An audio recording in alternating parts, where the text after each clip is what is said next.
Hi, I'm Eli with FranFunnel. So how does the email parsing actually work to get your leads into our system? There are two things that we're optimizing for when we're getting the leads into FranFunnel: speed and ease.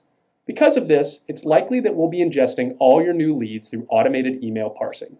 When we set up your account, we'll take full stock of how you're currently generating leads to ensure there aren't any sources left behind.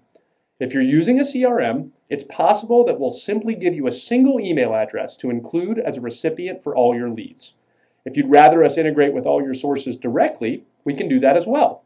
We'll provide you with a unique email address for each source to have a copy of each lead sent.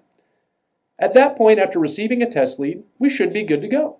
We'll build the email parsers to turn each of the lead emails into digital records in FranFunnel instantly. As long as the format of the email doesn't change, we shouldn't have any problems.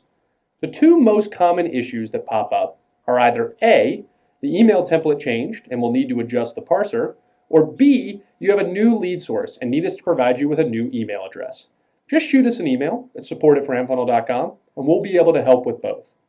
Getting leads into our system quickly and easily is the first step to getting you conversation started with your leads.